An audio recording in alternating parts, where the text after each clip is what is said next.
The more we get in there, the harder it is for them. My daughter and her husband, Tiffany and Michael. Where are you? Tiffany and Michael. You're around here someplace. Two great people. Fairly recently, thank you, Tiff. Great people. And Michael's father's here tonight. Highly respected guy, great businessman, and a highly respected guy. From the moment we take back the White House from crooked Joe Biden and Kamala, I call her Laughing Kamala. You ever watch her laugh? She's crazy. You know, you can tell a lot by a laugh. No, she's crazy. She's nuts. She's not as crazy as Nancy Pelosi. Crazy Nancy. Did you see Nancy Pelosi is selling out Biden now? Did you see? She turned on him like a dog. Well, I don't know if he should continue. All of a sudden, where did that come from? She was 100%. All of a sudden, she's not sure. Not sure means he's gone. But no, she's crazy as a bedbug. She's a crazy person. I believe we're going to have the 4 greatest years in the history of our country. I believe that.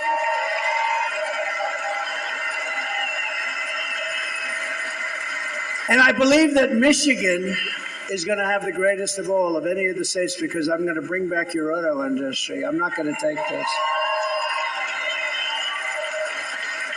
You know, in Mexico, they're building among the largest plants for auto manufacturing anywhere in the world. In Mexico, near the border, they think that they're going to make cars and sell them into the United States and lose all our jobs. It's not happening.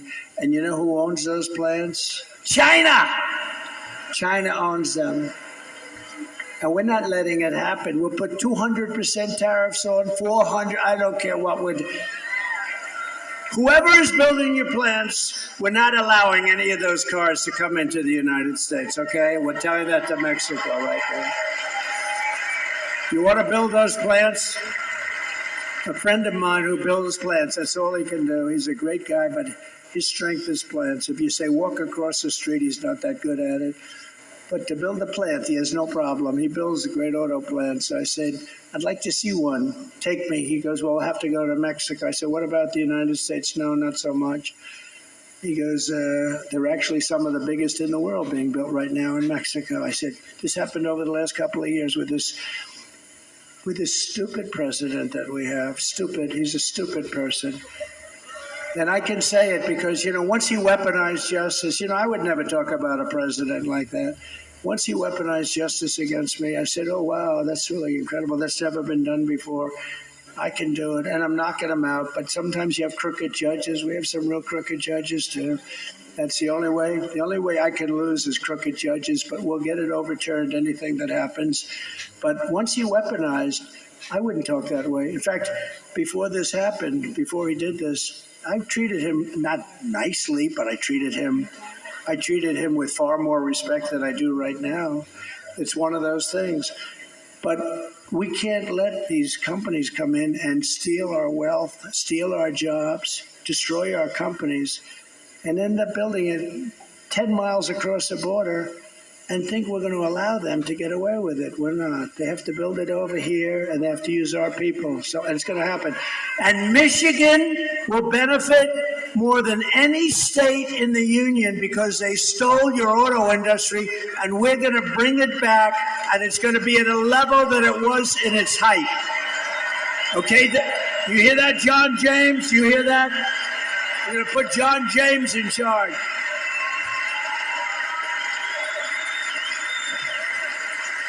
And the amazing thing, it's not even hard to do. It's not even hard. It's so crazy. You know, if you want to build something in China, you're building it here and you send it over there. We don't want it. They'll charge you like 250% tariff. We don't want it. Then you get an invite. Build your plant over here. So these companies, they go over there. Harley Davidson did it in India. They couldn't sell. They had a 200% tariff on motorbikes. I had them in the office in the White House, the Oval Office, and the head of Harley Davidson. I was disappointed in that, actually, that we were talking about it. I was telling them the problems, and I was going to help them out. But I said, how are you doing in India? No good. Why? We have a 200% tariff. In other words, if we sell a bike, they have like this massive tariff. And I said, well, if you have a 200% tariff, that means you're not going to be able to sell any. But they invited them over to build a plant, and Harley Davidson went, and I guess they're building the plant or built it or something. But that's what they do. I don't blame India. I blame us for allowing it to happen. It's not going to happen anymore. I had it stopped, and then we had the COVID fight. We had to fight COVID. We did a great job. We never got the credit. We got credit for military. We got credit for everything. I defeated ISIS. We did unbelievable things. Unbelievable. We got the biggest tax cut in history, the biggest regulation cuts in history. You know, when I go to the companies, the big companies, highly sophisticated, I said, so I got you the biggest tax cuts in history, and that was good for jobs. And I got you the biggest regulation cuts in history, and that was good for jobs. If you could only have one, would you take the regulation cuts or the tax cuts? Every single person, and I must have asked the question 200 times over the years, said the regulation cuts were more important than the tax cuts. Can you believe it? You wouldn't think that. But we got you the biggest regulation cuts in history. Before I even arrive at the Oval Office, shortly after we win the presidency, we win. We're going to all win it together. I will have the horrible war between Russia and Ukraine settled. And I will be the only one that can make this statement. I will prevent World War III from happening. You're very close to World War III.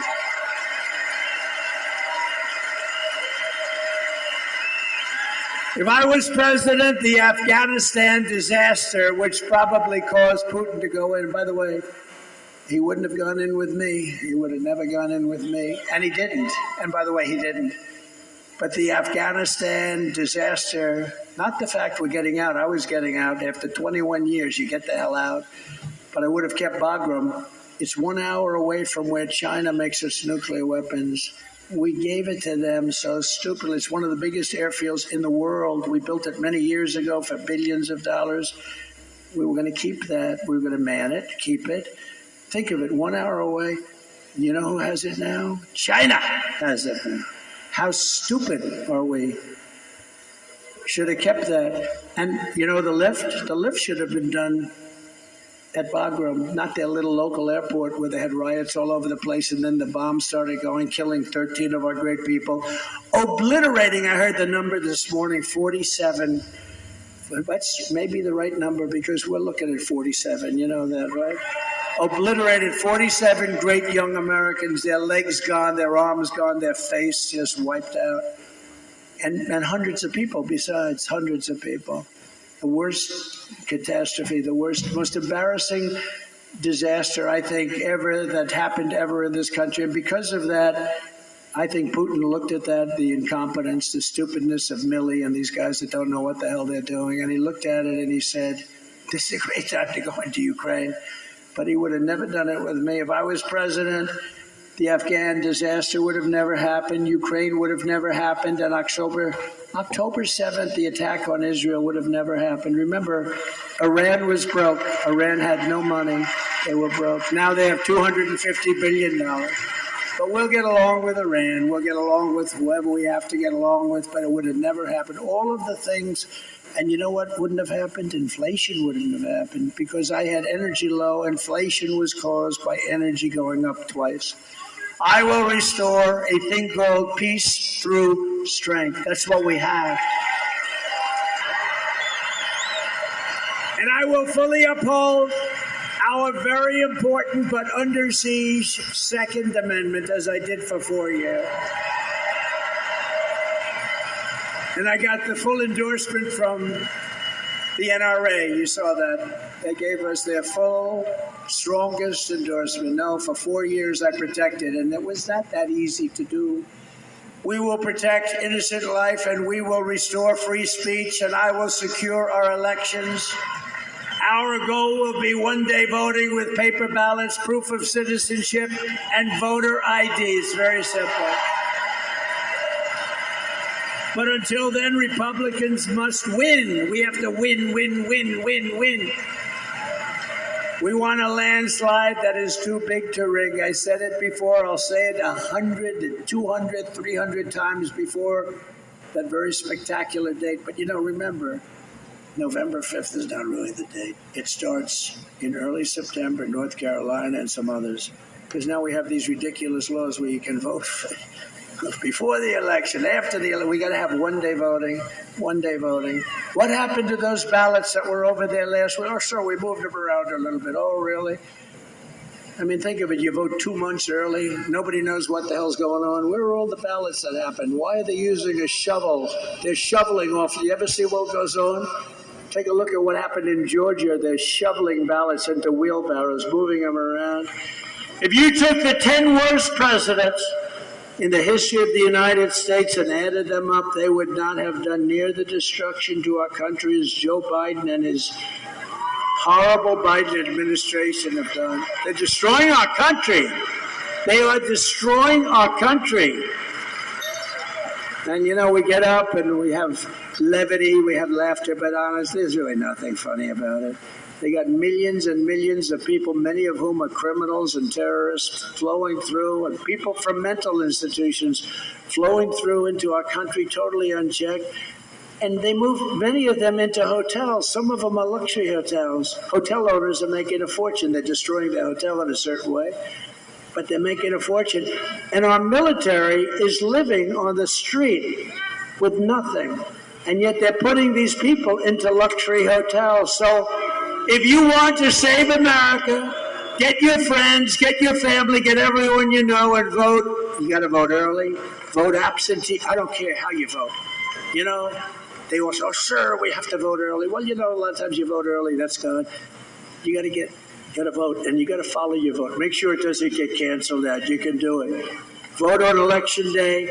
I don't care how you vote, you've got to vote. Vote early if you want. Everyone say vote early. I know. But look, you got to vote, and you got to get out and vote. You got to protect your vote. That's what Michael's doing. He did it better than anybody else in the country in North Carolina. That stayed right here when Georgia went down, when Pennsylvania went down. It stayed right there. All of a sudden, in certain states, they found all these votes. A totally rigged election. We're never going to let it happen again, because this time if it happens, we're not going to have a country. We won't have even a semblance of a country left. And if you want to help us ensure election integrity, sign up. It's called protectthevote.com. Protectthevote.com. Sign up. And that's on election integrity. You got to watch and watch very carefully. So in conclusion, from Marquette to Midland, from Lansing to Flint, and from Detroit to right here in Grand Rapids, we've had great victories in Grand Rapids. Remember when we won the state of Michigan? Now, we did much better the second time, but I won't mention that. But remember, and I was at Grand Rapids, and we came in, and we had a crowd like nobody ever saw. The more that I know, the more I say less. Nah, I'm a liar. The more that I know, I keep running my mouth. I'm like that runaway slave that keep coming back to the plantation, trying to warn y'all about what's happening with massa and what's going on with the buck breakers and what's going on with them house Negroes. I keep on running my mouth. I keep on hitting the Underground Railroad. See, the problem is, I understand where my problem is at, where I went wrong. I went wrong when I started flashing, being flashy, showing people that we can have the same thing that those people have too. People of poverty and pain don't like to see glitter and gold. Shut up! Shut up!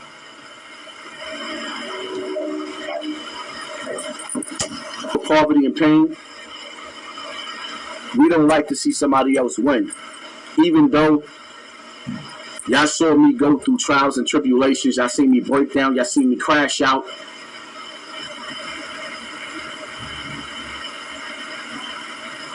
In order to save our people,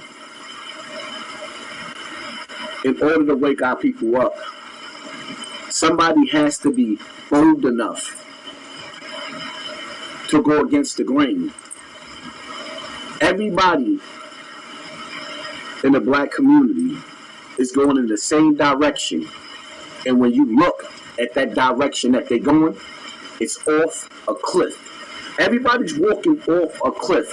And generation after generation after generation, we falling for the same old dirty bags of tricks. So when you get a nigga, I'll be your huckleberry. When you get a nigga that's willing to stand tall, see, people that don't stand for something will fall for anything. I'm not the nigga that's gonna fall for the banana. You know, back in the days when we used to watch Beverly Hills Cop, and Eddie Murphy, he put the banana in the tailpipe of the police and their car wouldn't drive. I'm not gonna fall for the banana in the tailpipe. Nah, I'm not that nigga, man. See, a pencil that's an unsharpened pencil. That's the same pencil, the nice pretty pencil that hasn't been used. It hasn't put in any work. But when you look up under these eyes and you see the pain, you understand somebody that actually endured and went through the struggle for me and for our people. A lot of these other platforms can't say that. So when people see a real man doing real shit and carrying the torch, not too many people can walk in my shoes. See, my complaint is that I don't have no help. I don't have no friends. Just leeches and niggas that talk behind my back. But when it comes time for me to file taxes, I can sit up there and say, yo, I done gave hundreds of thousands away helping other families, car notes, rent, all types of shit. But Math Cosby let his people tell it. Allegedly. I know the checks Math was getting because I know the checks that I was getting. And when he started getting bigger numbers with bigger celebrities on his platforms, nigga, you seeing 60 and 70 and 80 and $100,000 checks a month. And every employee from your platform left